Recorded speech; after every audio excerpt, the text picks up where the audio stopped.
오늘은 고린도후서 2장 12절에서 17절까지 말씀을 가지고 그리스도의 향기라는 제목으로 같이 함께 말씀을 좀 나누겠습니다.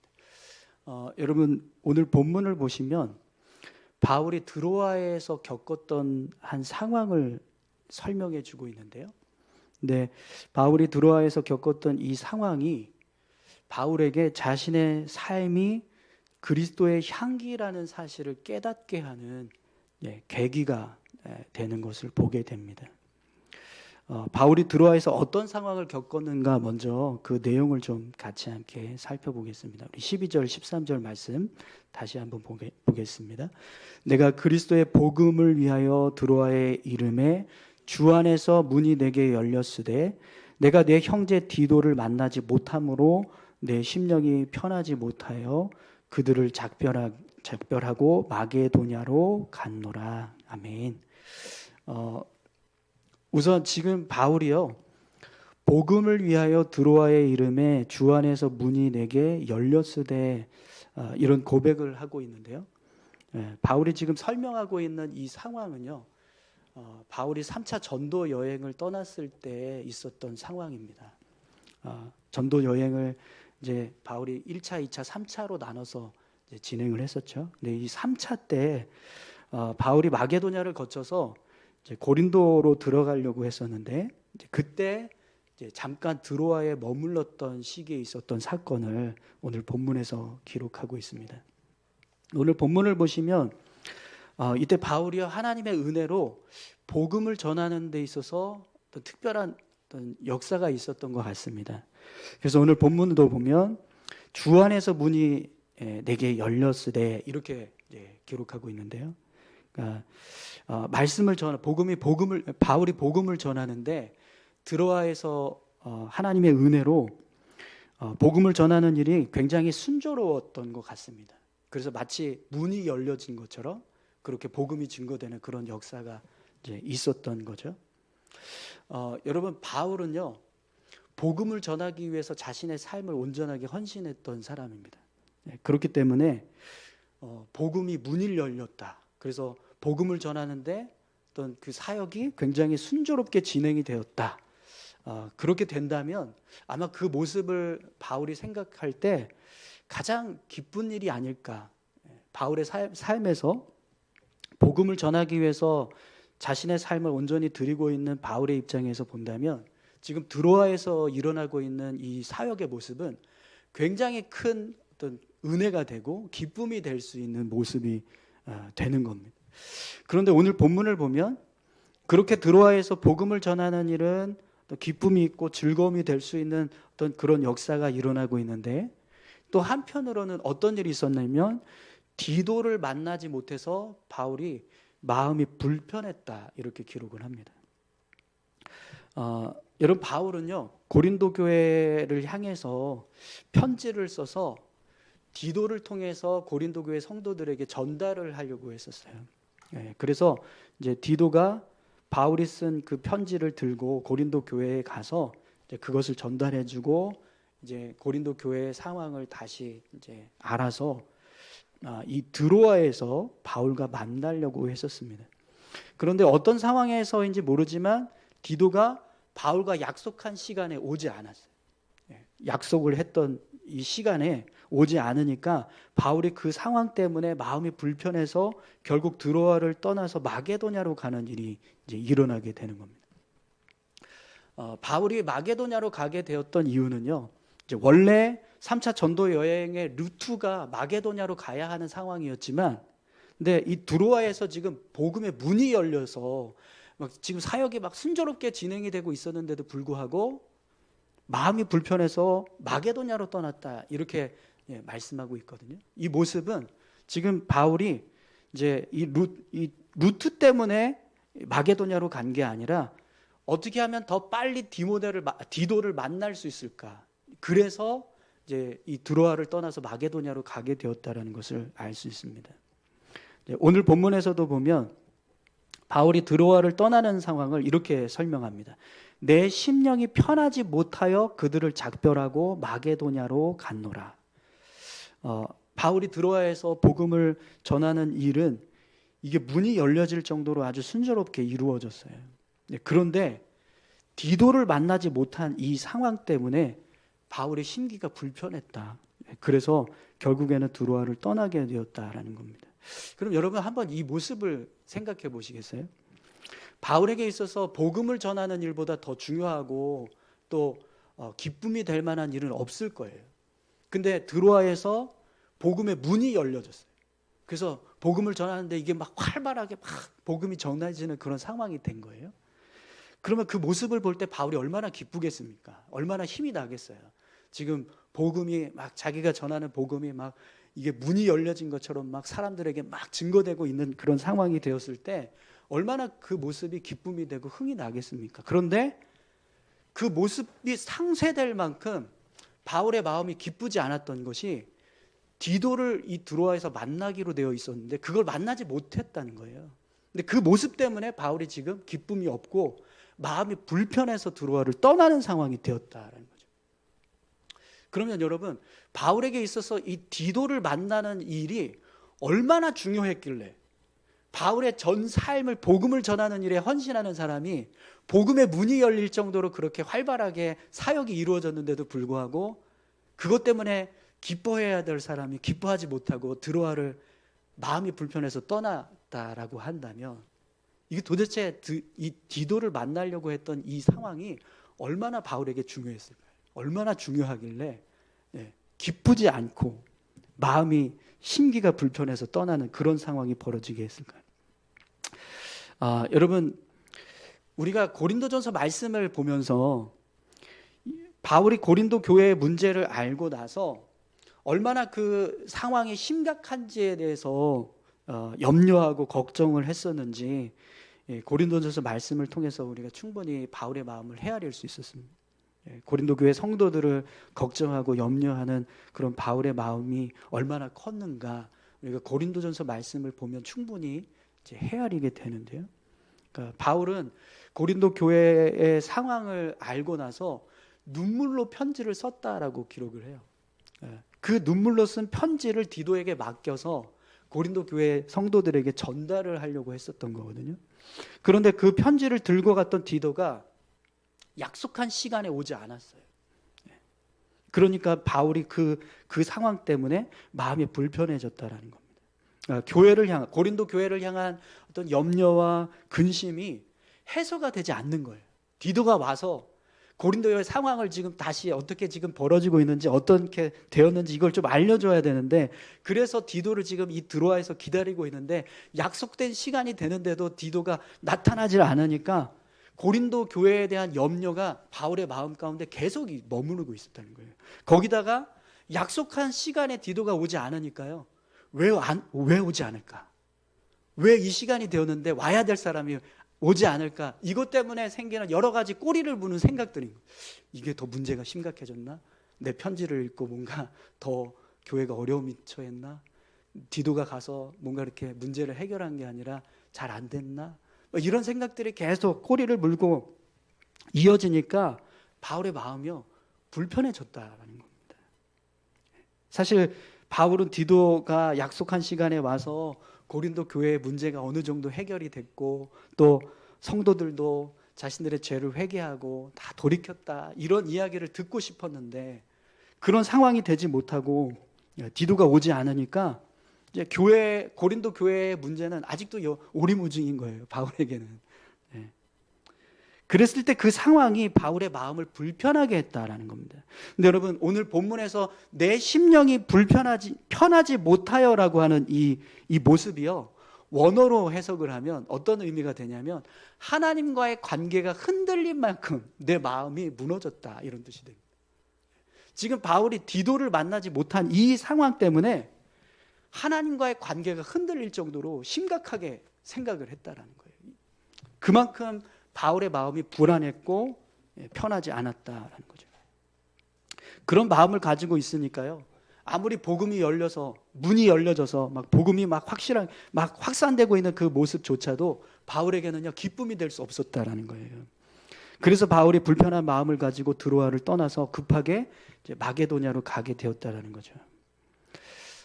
여러분 오늘 본문에서 바울의 모습을 보면 우리가 삶을 살아갈 때 우리의 마음을 무너지게 하는 일들이 얼마든지 일어날 수 있다는 것을 알게 돼요. 어떤 일들은요, 막 기쁨이 있고 즐거움이 있는 일들이 있습니다. 막 어떤 모습을 보면 막 힘이 나고 막 즐겁고 기쁘고 막 그래요. 그런데 또 어떤 일은요, 그걸 보고 있으면 그 기뻤던 마음, 즐거웠던 마음들이 다 그냥 한순간에 날려져 버릴 만큼 마음이 무너지게 하는 힘든 일들이 생긴다는 거예요. 물론 오늘 본문에서 바울이 마음을 불편하게 했던 이유가 어떤 바울의 개인적인 문제 때문이 아니라 고린도 교회와 성도들의 문제 때문이었다는 것은 알 수 있습니다. 그럼에도 불구하고 바울도요, 어떤 문제가 생겼을 때 그 문제로 인해서 마음이 무너졌다는 거예요. 하나님과의 관계가 흔들릴 만큼 그렇게 마음이 불편해지는 그런 상황이 되었다라는 겁니다. 여러분, 제가 오늘 말씀을 이렇게 준비하면서 바울의 모습을 보는데요, 위로가 되더라고요. 왜 그러냐면 그렇게 신실한 바울도 어떤 문제가 생겼을 때 그 문제 때문에 마음이 무너지는 일이 있었다라는 거예요. 바울도 마음이 불편해서 하나님과의 관계가 흔들리는 순간이 있었구나. 이걸 생각하니까 위로가 되는 겁니다. 내가 어떤 문제로 인해서 막 마음이 힘들고 마음이 무너져 있을 때 그 모습을 생각하면 내가 왜 이러지? 나는 왜 이렇게 부족하지? 이 모습이 하나님 보실 때 참 부끄러운 모습 아닐까? 이렇게 막 자책하게 되고 나 자신에 대해서 막 부끄러운 마음이 들 때가 있거든요. 그런데 그게 아니라 얼마든지 우리는요, 그렇게 마음이 무너질 수 있는 존재라는 거예요. 바울의 모습을 보니까 그게 깨달아지더라고요. 그래서 오늘 바울의 심령이 불편해서 마게도냐를 떠났다라고 하는 이 모습을 묵상하는데 감사했습니다.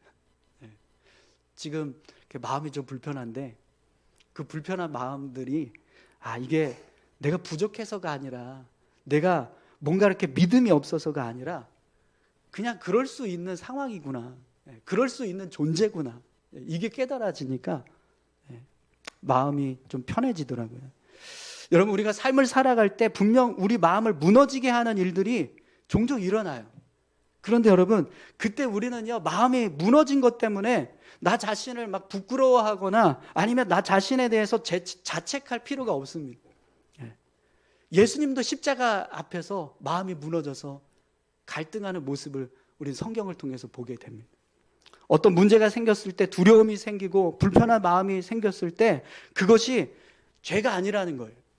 인간이라면 누구나 다 그런 연약한 모습을 가지고 있다라는 거죠. 여러분, 혹시 마음이 무너지는 어떤 그런 염려나 근심이 있으시다면 있으신가요? 네, 어떠십니까? 그런 모습이 혹시 내 마음 가운데 있다면 그 모습 때문에 나를 자책하거나 부끄러워하지 마시기 바랍니다. 바울도 마음이 무너지고 하나님과의 관계가 흔들리는 그런 일들이 있었습니다. 그렇게 신실한 바울조차도 하나님과의 관계가 흔들릴 만큼 마음이 무너지는 모습이 있었습니다. 예수님도 십자가 앞에서 두려움 때문에 갈등했던 모습을 우리는 성경을 통해서 보게 됩니다. 뭐 바울도 그렇고 예수님도 그런데 우리라고 뭐 별 수 있겠습니까? 그죠? 우리도 얼마든지 마음이 무너질 수도 있고 또 두려움이 될 수도 있고 하나님과의 관계가 흔들릴 수도 있다라는 거예요. 여러분, 바울이 마음이 무너진 이 모습이 위로가 되지 않으세요? 네, 저만 위로가 되는 거예요. 저는 정말 위로가 됐어요. 사실 되게 마음이 불편했었거든요, 며칠 동안. 근데 이 모습을 보는데 설교를 준비하면서 그래, 이게 내가 뭐 자책할 일이 아니구나, 부끄러워할 일이 아니구나, 이런 마음이 들어서 회복이 되더라고요. 근데 여러분, 이런 상황들이 되었을 때 우리가 어떻게 하면 우리의 마음을 다시 회복하고 다시 새롭게 세워갈 수 있는가, 사실 이게 더 중요합니다. 그러니까 마음이 무너졌을 때 그 무너진 것 때문에 막 내가 자책하고 부끄러워하고 막 죄스럽게 생각하고 이게 아니라 어떻게 하면 그 무너진 마음을 다시 회복할 수 있는가, 사실 이게 더 중요한 거거든요. 마음이 무너지는 상황은 얼마든지 생길 수 있습니다. 분명히 그 모습은 죄가 아니에요. 우리는 얼마든지 그런 모습이 될 수 있습니다. 그런데 문제는요, 그 무너진 마음을 계속해서 무너진 채로 내버려 두고 그렇게 우리의 삶이 이루어져 갈 때 그 모습이 이제 죄가 되고 또 부끄러운 모습이 될 수 있습니다. 여러분, 우리 마음이 무너졌더라도요, 다시 마음을 세우고 회복할 수 있어야 될 줄로 믿습니다. 그 모습이 하나님을 믿는 믿음의 모습이 될 거예요. 그래서 여러분, 오늘 본문 말씀을 보면 바울의 고백이요 14절부터 완전히 달라지는 것을 보게 됩니다. 우선 우리 14절 말씀 함께 보겠습니다. 항상 우리를 그리스도 안에서 이기게 하시고 우리로 말미암아 각 처에서 그리스도를 아는 냄새를 나타내시는 하나님께 감사하노라. 아멘. 바울이 드로아에서는 마음이 무너졌어요. 심기가 불편해서, 그래서 급하게 디도 때문에 이 복음의 문이 열릴 정도로 드로아의 사역이 잘 되고 있었는데 그걸 뒤로 한 채 마게도냐로 떠나는 그런 상황이 벌어졌습니다. 그렇게 마음이 무너졌던 그 모습을 생각한다면 지금 14절에서 바울이 고백하고 있는 모습은요, 완전히 달라진 모습, 하나님을 향해서 감사를 고백하고 있는 모습을 보게 돼요. 근데 오늘 본문을 보니까 바울이 다시 하나님을 향해서 감사를 고백할 수 있었던 이유를 이렇게 설명합니다.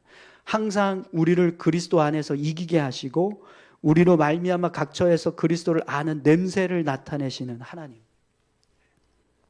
여러분, 이 말씀은요, 바울이 예수 그리스도를 믿는 믿음 때문에 아무리 힘들고 어려운 상황이 생겨도 결국에는 모든 상황을 이기게 하시는 하나님의 은혜가 있었다라는 겁니다. 그리스도를 아는 냄새를 나타내시는 하나님, 이 표현은요, 바울이 예수 그리스도를 믿는 믿음 때문에 하나님께서 그 믿음을 보시고 그 믿음의 결과로 항상 바울을 이기게 하셨다라는 거예요.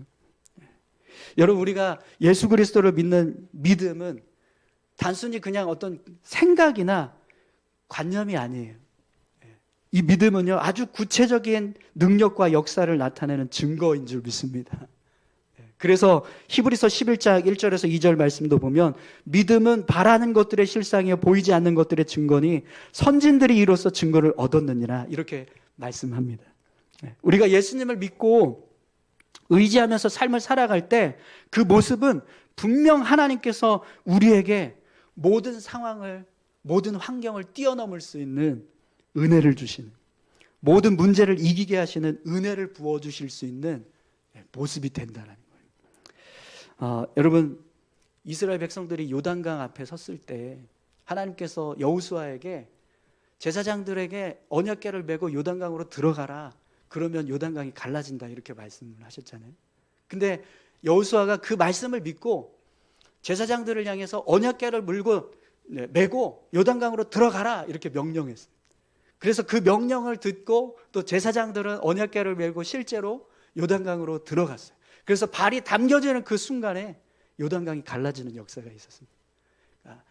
여호수아가 하나님의 말씀을 믿는 그 믿음이 그냥 단지 생각이었고 그냥 관념적인 모습이 아니라 아주 구체적인 삶의 능력으로 나타나는 모습이라는 거예요. 사도 바울의 삶에도 그런 일들이 끊임없이 있었잖아요. 사도 바울이 로마로 압송될 때 이제 배를 타고 가다가 유라굴로 광풍을 만나서 배가 파손되는 그런 상황이 있었습니다. 뭐 거의 죽을 뻔한 그런 상황이었는데 하나님께서 바울에게 나타나셔서, 예수님이 바울에게 나타나셔서 이 배에 있는 모든 사람들을 다 살려주겠다, 이렇게 약속을 했습니다. 바울이 그 믿음을 가지고 그런 예수님의 그 약속을 믿고 배에 있는 사람들에게 우리가 다 살아날 겁니다, 그러니까 음식을 드십시오, 음식을 먹읍시다, 이러면서 위로하고 격려하는 모습을 우리가 보았습니다. 그런데 여러분, 그 믿음의 결과는요, 정말 그 배에 있던 한 사람도 생명을 잃지 않고 다 구원받게 하는 역사로, 증거로 나타났습니다. 여러분, 그런 은혜가 있었기 때문에 바울이요, 마음이 무너지는 일이 있었음에도 불구하고 다시 마음을 회복하고 하나님을 향해서 감사를 고백할 수 있는 모습으로 회복이 된 줄 믿습니다.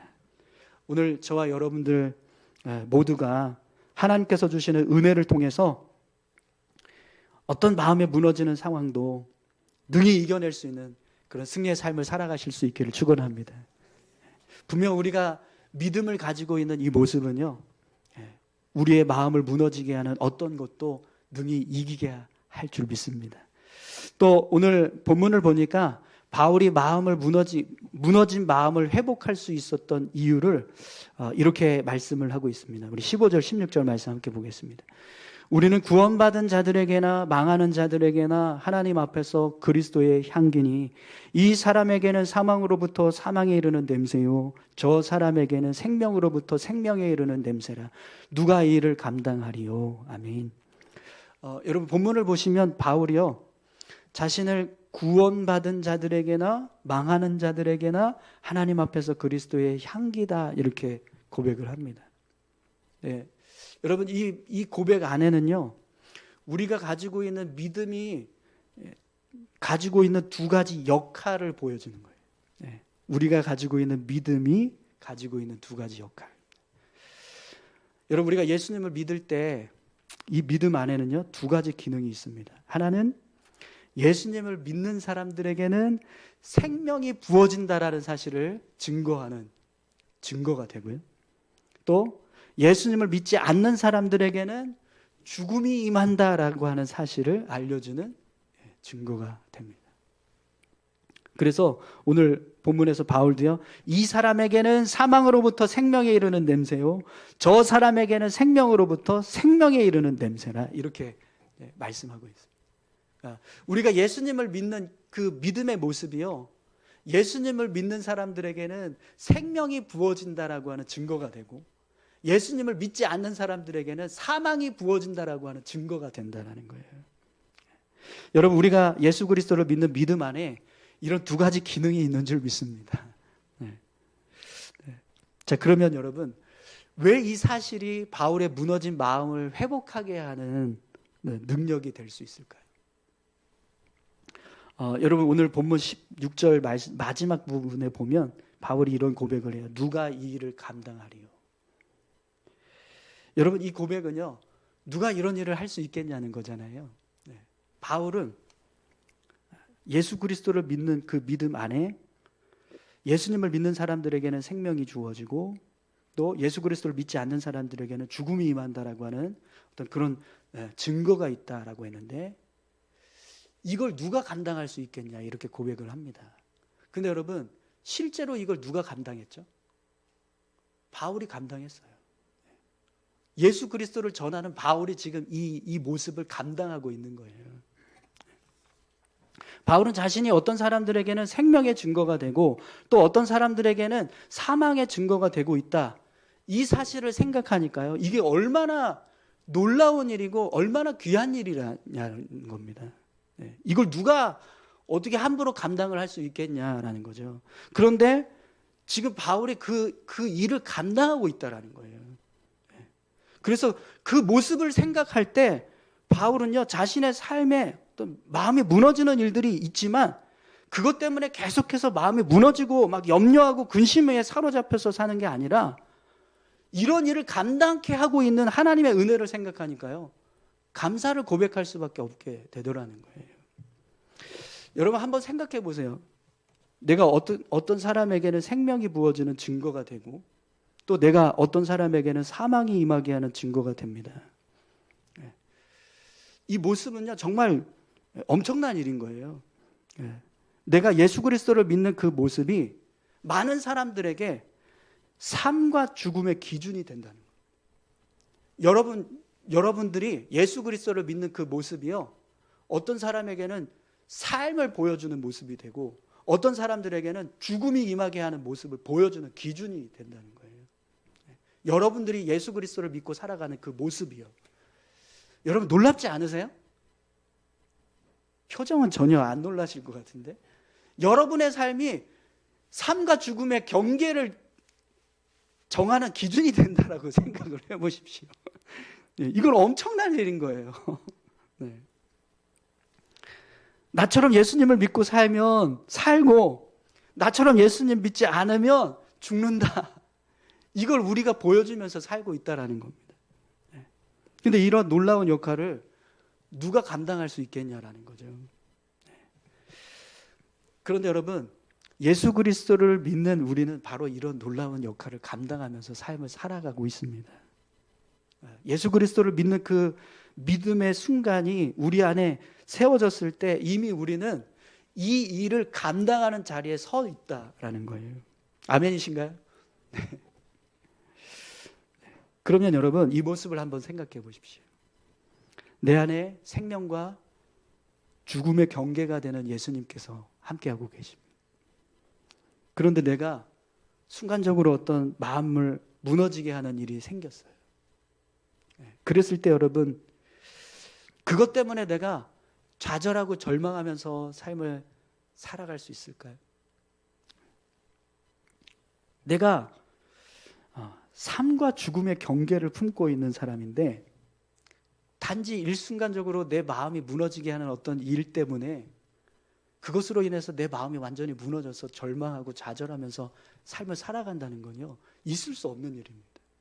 여러분, 지금 막 이렇게 거의 죽기 일보 직전인 사람이 2시에 친구랑 만나기로 했는데 어떡하지? 그 약속을 못 지켜서 어떡하지? 이런 걱정할 필요가 있을까요? 없죠. 지금 내가 사냐 죽느냐 이게 문제가 걸려 있는 건데 지금 2시에 내 친구랑 만나냐 안 만나냐 이게 뭐가 중요해요? 사느냐 중요하냐가 좀 더 큰 문제인데, 그죠? 네. 근데 여러분, 우리 안에 생명과 죽음을 기준으로 삼을 수 있는 그 경계가 우리 안에 있다라는 거예요. 그럼 여러분, 그걸 품고 살아가는 우리에게 어떤 누군가를 만나야 되는데 만나지 못해서 내 마음이 불편하고 염려가 되고 근심이 될 수 있는 어떤 그런 문제가 생겼을 때 그 문제가 과연 얼마나 크게 느껴질 수 있느냐라는 거예요. 사실 그건 아무것도 아닌 거예요. 죽느냐 사느냐 문제를 가지고 삶을 살아가는 우리인데 누굴 만나냐 못 만나냐 때문에 뭘 좌절하고 절망하고 할 필요가 뭐가 있겠습니까?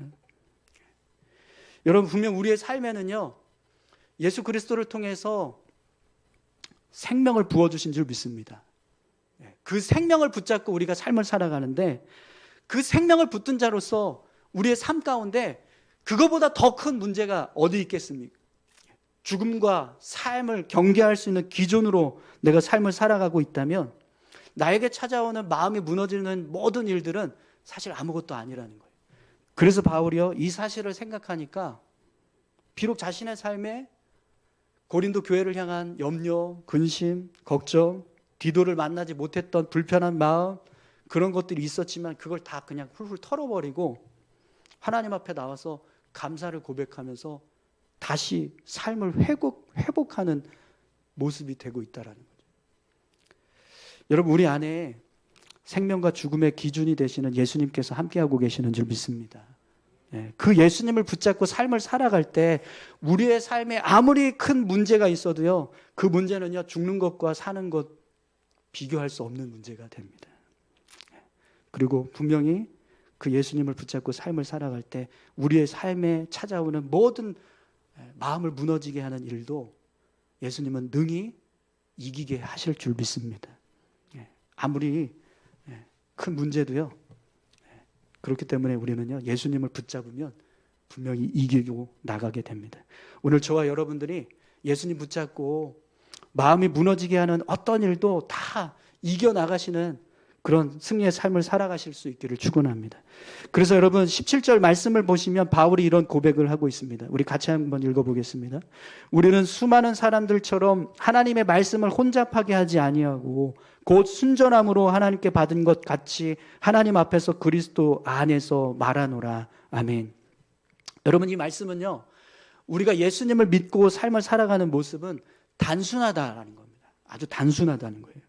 우리는 말을 많이 하면서 우리의 믿음을 증명하고 하나님의 말씀을 전하는 사람들이 아니라 하나님 앞에서 예수 그리스도를 믿고 살아가고 있는 그 믿음의 모습을 통해서 우리 믿음을 증명하면서 삶을 살아가는 사람들이라는 거예요. 여러분, 내가 아무리 누군가에게 나는 사망과 죽음의 경계다, 내가 살아가는 모습이 어떤 사람들에게는 생명이 되고 어떤 사람들에게는 사망이 된다, 이렇게 아무리 증거를 해도요, 그걸 말로 이해하고 받아들일 수 있는 사람은 거의 없을 겁니다. 근데 오늘 본문에서 바울이 마음이 무너지는 막 염려와 근심이 막 쌓이는 그런 상황이 있음에도 불구하고 그걸 그냥 믿음으로, 은혜로 다 이겨버리는 거예요. 그래서 감사하고 기쁘면서 삶을 살아가는 모습을 보여주는 겁니다. 마치 오늘 바울이 고백하는 것처럼 그리스도의 향기로 삶을 살아가는 거죠. 그럼 여러분, 그 모습을 보는 사람들은 우리가 100마디 말을 하는 것보다 우리가 살아가는 그 그리스도의 향기된 모습 그 하나만 가지고도 아, 저 사람에게는 생명이 있구나 라는 것을 알게 될 거라는 거죠. 오늘 본문에서 우리가 그리스도의 향기라고 말씀합니다. 바울의 삶을 보면 사실 그리스도의 향기가 아니라 죽음의 냄새가 드리워졌던 삶을 살았어요. 죽음의 냄새, 절망의 냄새, 공포의 냄새, 이런 모습들이 가득했습니다. 그런데도 불구하고 바울이요, 절망하고 좌절하면서 죽음의 냄새를 풍기는 삶을 살았던 게 아니라 오히려 그의 삶에는요, 생명의 냄새가 풍겨졌습니다. 그리스도의 향기로 삶을 살아갈 수 있었다는 거죠. 근데 그렇게 살 수 있었던 이유가 바울 안에 그리스도가 있었기 때문에, 그리스도를 붙잡고 살아가는 믿음이 있었기 때문입니다. 그 믿음을 가지고 삶을 살아가니까요, 바울의 삶에는 죽음의 냄새가 드리워진 삶이었음에도 불구하고 그리스도의 향기를 바라는 삶을 살 수 있었다라고 말씀합니다. 사랑하는 성도 여러분, 오늘 저와 여러분들이 가지고 있는 믿음은요, 우리를 그리스도의 향기가 되게 하는 줄 믿습니다. 사랑하는 성도 여러분, 우리 안에 계시는 그 예수님을 붙잡고 삶을 살아가실 때 우리를 무너지게 했던 어떤 문제도 우리가 능히 이기고 우리 삶을 다시 회복하고 생명 안에서 살아가는 그런 그리스도의 향기로 삶을 살아가게 될 줄 믿습니다. 우리 같이 함께 이 시간 기도하겠습니다.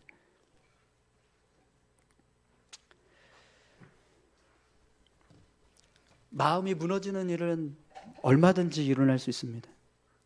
바울조차도 심령이 불편해서 복음의 문이 열릴 정도로 하나님의 은혜가 넘쳤던 드로아에서 급하게 마게도냐로 떠나는 그런 일들을 했습니다. 우리 삶에도요, 얼마든지 그런 일들이 일어날 수 있습니다.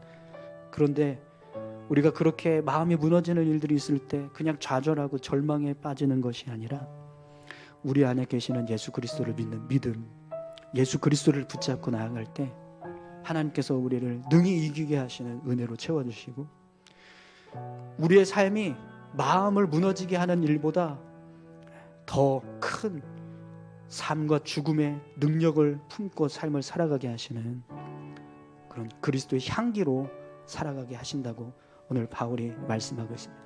오늘 이 말씀 붙잡고 하나님, 우리가 날마다 승리하게 하시고 어떤 상황 가운데서도 능히 이길 수 있도록 은혜를 주시고 그리스도의 향기로 살아갈 수 있도록 주님 우리를 축복해 주십시오. 우리 이렇게 같이 함께 기도하기 원합니다. 함께 기도하시겠습니다. 하나님 아버지, 감사합니다. 하나님, 우리의 연약함과 부족함을 아시는 줄 믿습니다. 아버지 하나님, 때로는 마음이 무너집니다. 하나님과의 관계가 흔들릴 정도로 마음이 불편해질 때가 있습니다. 어떤 문제 때문에, 어떤 상황 때문에, 어떤 환경 때문에 절망적인 생각이 들고 좌절하고 싶은 상황이 들고 낙심하는 그런 일들이 일어납니다. 그럼에도 불구하고 하나님, 우리를 붙들고 계시는 예수 그리스도께서 우리와 함께하여 주실 때 주님, 그 모습을 통하여 하나님이 능히 이기게 하시는 은혜를 우리 삶 가운데 부어주시는 줄 믿습니다. 아버지 하나님, 그 예수 그리스도를 붙잡고 날마다 승리하는 저희들 될 수 있도록 인도하여 주시옵소서. 예수 그리스도를 믿는 그 믿음이 사망과 생명의 증거가 됩니다. 아버지 하나님, 우리 안에 사망이 있고 생명이 있는 그 기준을 품고 우리가 삶을 살아가고 있습니다. 하나님, 그거보다 더 중요한 일이 무엇이 있겠습니까? 아버지 하나님, 우리가 삶을 살아가는 데 있어서 어떤 문제도 삶과 죽음의 문제보다 더 큰 문제는 없는 줄 믿습니다. 우리 안에 생명이 있습니다. 우리 안에 예수 그리스도를 믿을 때 생명이 있고 예수 그리스도를 믿지 않을 때 죽음이 임한다는 사실을 증거할 수 있는 증거가 있습니다. 하나님, 그 증거를 붙잡고 담대히 나가며 살아갈 수 있는 저희들 되게 하여 주시옵소서. 어떤 문제 앞에서도 능히 이기게 하시는 하나님께서 우리와 함께 하여 주실 줄 믿습니다. 하나님, 우리의 삶이 그리스도의 향기가 되게 하시고 그리스도의 향기를 풍기는 삶을 살아갈 수 있도록 주님 우리를 축복하여 주시옵소서. 주님 함께 하실 줄 믿습니다. 주님 붙들어 주실 줄 믿고 감사합니다.